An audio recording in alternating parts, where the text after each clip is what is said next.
que a Igreja Católica é em Roma e não em Jerusalém? Como surgiu o Vaticano e por que no Vaticano? Essa e outras perguntas são as que mais fazem quando o assunto é Igreja Católica, Vaticano e também Jerusalém. No vídeo de hoje nós vamos entender melhor essa questão e também responder a essas dúvidas. Então não esquece de deixar o seu joinha, só que nesse eu vou pedir algo diferente. Nós temos uma meta de likes nesse vídeo, hein? A nossa meta é 1000 likes. Então eu preciso que você já deixe o seu joinha aí pra me ajudar, porque isso gera mais alcance. Gerando mais alcance, eu consigo o quê? Gerar mais conteúdo pra vocês, como vocês sempre me pedem. Então vamos para o assunto? Bora para o assunto. Só lembrando que o Estado do Vaticano é o menor país do mundo e é uma nação que ela está dentro de outra nação, né? Especificamente aí dentro do território da Itália, em Roma, que é onde fica aí, né, a sede da Igreja Católica. Ela atualmente, né, ela tem uma população aproximada aí de 800 pessoas. Sendo 450 dessas pessoas que possuem a cidadania do Vaticano. O restante estão sim autorizados a morar ali de forma permanente ou temporariamente, mas eles não têm o direito de cidadania. Lembrando, e é meio que óbvio, né, que a economia do Vaticano, ela acontece muito por meio do turismo. Então tem museus lá, tem a Basílica, tem todo o histórico da Igreja Católica lá. E também, nem preciso dizer, né, que a cultura desse país é voltada para tudo aquilo que envolve a Igreja Católica. Então vamos aos primeiros pontos aí. Por que a Igreja Católica está no Vaticano, lá na Itália, Roma, e não em Jerusalém, né? Já que Jesus, né, viveu ali em Jerusalém, enfim, passou toda essa sua vida pública ali naquela região. Primeiro nós devemos lembrar que Jesus é de Nazaré, né? Belém, ele era galileu. Roma e Jerusalém eram seus inimigos, perseguiram eles e também perseguiram até os cristãos, né?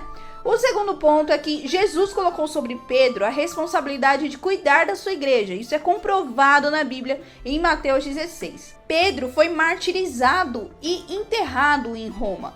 Lembrando que São Paulo, que também disseminou o cristianismo, ele é um grande responsável da disseminação do cristianismo, também foi martirizado lá, né? Então nós até falamos que São Pedro e São Paulo são as grandes pedras da Igreja Católica. Então eles foram martirizados em Roma e não em Jerusalém. Inclusive, acredita-se aí que o túmulo de São Pedro está no centro da Basílica de São Pedro. Talvez você já tenha visto essa foto aqui, né? Que é ali do centro mesmo da Basílica, e é nesse local que acreditam que São Pedro foi enterrado. O terceiro ponto é que Roma, né, lá na época do Império Romano, ela estava no coração do Império Romano, claro, né, Roma, Império Romano, tudo a ver, né. Ela tinha uma posição geográfica, estratégica, que facilitava muito o comércio, a comunicação e o movimento das pessoas. Isso permitia que as mensagens e ideias se espalhassem muito mais rápido por todo o império, né? E até mesmo por outras cidades. E aí, isso também inclui as crenças cristãs, ou seja, o cristianismo. E o quarto ponto, vale lembrar que muitos teólogos já estudaram, já se debruçaram sobre isso, por que a igreja está em Roma, né? Ali está no Vaticano e não em Jerusalém. Eles acreditam que isso seja por conta de Jerusalém, né? Os judeus lá da época de Jerusalém não acreditarem que Jesus era o Messias. Então, como não houve isso, não tinha como estabelecer a igreja lá. E também como está lá na passagem de João, capítulo 1, do versículo 11 ao 12, que diz: Ele veio para os seus, e os seus não o receberam. Mas todos quantos o receberem, deu-lhes o poder de serem feitos filhos de Deus, a saber, aos que creem no seu nome. Então, tem também toda uma base bíblica aí para os teólogos terem acreditado que é por isso que a igreja está lá no Vaticano e não em Jerusalém. Sim, gente, Roma perseguiu muitos cristãos, né? Nem precisa contar, né? Porque foi na época deles aí que Jesus sofreu todo o seu martírio, mas também ressuscitou. E também aconteciam muitos erros e muitos pecados. Porém, se nós formos ver, houve uma grande aceitação e conversão deles também. Aliás, no ano de 313, os católicos ganharam a liberdade de culto aí, né? Que é chamado de Edito de Milão, que foi assinado por Constantino. Sim, é daí que muitos ligam que Constantino criou a Igreja Católica. Mas a Igreja Católica, gente, já existia desde a época de Jesus, porque foi Jesus que instituiu sobre Pedro. É assim que a Igreja Católica acredita, é assim que é a história da Igreja Católica, tá bom? Quem falar o contrário disso está mentindo. Ao longo dos séculos, né, toda a liderança da Igreja Católica foi gradualmente se concentrando em Roma, e os bispos de Roma, que são os papas, né, começaram a exercer uma autoridade mais significativa sobre outras comunidades cristãs, né, e isso culminou aí na afirmação da primazia do bispo de Roma, né, o Papa, que é o líder supremo da Igreja Católica e um dos poderes mais altos do mundo até hoje. Tá, já respondemos algumas perguntas e a outra pergunta é: por que Vaticano, né? Quando que a Igreja Católica se estabeleceu em Roma como um país dentro de outro país? Isso aconteceu em 1929 com o Tratado de Latrão, e talvez você já tenha ouvido falar sobre ele. Além de ser chamado de Tratado de Latrão, também é chamado de Pacto Lateranense. Ele foi um acordo assinado entre o Reino da Itália e a Santa Sé, a Igreja Católica. Isso aconteceu aí no dia 11 de fevereiro de 1929. Nesse acordo foi solucionada aí a questão romana e assim as disputas territoriais existentes, né, entre as duas partes, ou seja, o Reino da Itália e a Igreja Católica, desde o século XIX, tiveram fim. Com o Tratado aí de Latrão foi oficialmente criado o Estado da Cidade do Vaticano, né? Um pedaço de terra soberano que está sob o domínio da Igreja Católica. Mas o que tem nesse documento, né? O Tratado de Latrão, ele tem 3 partes muito importantes e cada uma delas aborda um assunto específico. A primeira parte, que garantia a criação e soberania do Estado da Cidade do Vaticano, estabelecendo seus limites territoriais. Além disso, impedia que a Itália interferisse nos assuntos internos do Vaticano. Uma segunda parte determinava aí questões referentes às relações entre a Itália e o Vaticano. Então determinou-se aí, né, o ensino do catolicismo como matéria obrigatória nas escolas secundárias e a garantia a ação de grupos católicos no território italiano. E a terceira parte, né, que é muito polêmica, já gerou algumas polêmicas aí, inclusive por causa do The Guardian, é onde estipulava um acordo financeiro em que o governo italiano ele deveria indenizar a Santa Sé por todos os territórios cedidos pelos estados papais, né?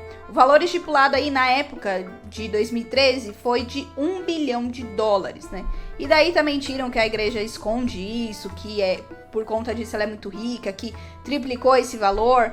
E na realidade todas essas informações são públicas, então a igreja não esconde nada. Tá bom? Então, o Tratado de Latrão ele é uma consequência da questão romana, que também vem em relação à unificação italiana. O processo de unificação territorial da Itália, ele começou lá na década de 1850 e foi encabeçado pelo reino de Piemonte e Sardenha e também por seu rei Vítor Emanuel II, que também nós vamos falar um pouquinho mais sobre ele mais pra frente. A unificação territorial aconteceu por meio da conquista e da anexação também de outros reinos da Península Itálica ao território do Piemonte e Sardenha. Desse processo aí surgiu o Reino da Itália em 1861 e nesse momento, né, a região central da Península Itálica não fazia parte do Reino da Itália, porque ela estava sob o domínio da Igreja Católica e era conhecida como Estados Papais. Além de ser conhecida por esse nome, também é conhecida como os Estados Pontifícios, né? Era um conjunto de territórios aí na Península Itálica que eram governados diretamente pelo Papa, ou seja, o chefe da Igreja Católica Romana, né? Esses territórios eles eram controlados pelo papado desde a Alta Idade Média até o século XIX. Os estados papais eles foram estabelecidos inicialmente durante o século VIII, quando os papas começaram a adquirir alguns territórios aí da região central da Itália, incluindo partes do Lácio, Umbria, Marche, Emília-Romanha. E aí com o tempo os estados papais se expandiram e encolheram de acordo com as mudanças políticas e militares da época. Os estados papais ou estados pontifícios eles atingiram seu máximo de tamanho e influência durante a Renascença, né, mais no final do século XVIII e início do século XIX, e eles foram muito afetados pelas guerras napoleônicas e pelo movimento de unificação da Itália, né? E aí em 1870, durante o processo da unificação da Itália, foram aí, né, gradualmente absorvidos pelo Reino da Itália, e Roma, que é a capital, era a capital papal, foi finalmente anexada ao reino em 1870, e encerrando assim efetivamente o poder temporal do Papa. Até 1870, a conquista dos estados papais por parte desse reino aí da Itália não foi possível porque tropas francesas francesas estavam estacionadas para garantir a segurança da região. E essas tropas foram enviadas pelo imperador francês Napoleão III. Mas, em 1870, a continuidade das tropas francesas nos Estados Papais foi possível por causa do início da Guerra Franco-Prussiana, Com a saída das tropas francesas, os Estados Papais foram invadidos pelas tropas italianas e a região foi anexada à Itália. Aí Roma passou a ser, então, a capital italiana. E o desentendimento entre o Reino da Itália e a Igreja Católica nasceu nesse movimento, uma vez que a Igreja Católica não reconhecia o governo italiano e orientava os seus fiéis também a não fazê-lo. A Igreja Católica, inclusive, chegou a excomungar o rei Victor Emanuel II e proibiu seus fiéis de obterem cargos públicos no governo italiano e procurou, durante as décadas seguintes, manter seu domínio sobre a cidade de Roma. Esse desentendimento aí só começou a ter um fim na década de 1920. Olha só o tempo que passou tudo isso, Quando Mussolini e o Papa Pio XI realizaram as negociações, que gerou aí o Tratado de Latrão. Mas vale lembrar que antes que o rei lá, o Victor Emanuel II morresse, em 1878, o Papa Pio IX absolveu ele da excomunhão e permitiu que recebesse os últimos sacramentos. Apesar dessas suas façanhas aí, o rei nutria sempre no fundo da alma os sentimentos religiosos da Casa de Savoia. Então vamos voltar aí nessa questão da criação, agora que a gente já entendeu um pouquinho da história, o que culminou aí, no Tratado de Latrão e também na criação do Vaticano. Na década de 1920, a Itália estava sob o domínio do regime fascista, e o líder deles era o Benito Mussolini, que tornou-se o primeiro-ministro do país em 1922, durante a marcha sobre Roma. Em 1925, ele se proclamou ditador da Itália. E aí as relações com a Igreja Católica ainda eram muito ruins, mas Mussolini, ele sabia negociar com a igreja e ele poderia ser algo positivo para a reputação do regime também. E aí, só em 1926, em agosto de 1926, é que as negociações foram iniciadas, tempos depois que o Papa Pio XI mostrou-se aberto aí a negociar com o governo italiano. Nessas negociações aí, o Mussolini, ele nomeou o Domenico Baroni como que ele era advogado do governo para representá-lo. E o Papa Pio XI nomeou Francesco Pacelli, membro de uma família que servia aí aos papas já tinha muitas décadas, para ser o seu representante. Nessas negociações entre o governo italiano e a Igreja Católica, elas se estenderam por mais de 2 anos. Em alguns momentos pareciam que elas estavam simplesmente decretadas ao fracasso, e em um momento o Papa mostrou-se insatisfeito com a perseguição dos fascistas a um grupo da Igreja Católica chamado Ação Católica. Em outro momento, o reinado italiano, o governo italiano, mostrou-se inclinado a não aceitar o acordo que estava sendo feito. Esses entraves foram superados pelos dois lados e o acordo finalmente foi fechado em 1929. A assinatura e formalização do Tratado de Latrão, como eu já falei, aconteceram no dia 11 de fevereiro de 1929, quando Mussolini e Pietro Gasparri, o secretário da Santa Sé, se reuniram aí no Palácio de Latrão. E assim criou-se a nossa querida estado-cidade do Vaticano, localizada aí na Itália, mais precisamente em Roma, que é a sede da Igreja Católica. E sim, ela é totalmente independente em relação a todos os outros países. Inclusive, ela tem até o exército, que é a Guarda Suíça. E um dia a gente vai fazer um vídeo aqui falando sobre eles, explicando como eles surgiram, tá bom? Mas em resumo é isso, sobre o Vaticano, por que a igreja é no Vaticano. Você já sabia de tudo isso? Não sabia? Teve alguma informação aqui que você, ficou surpreendente?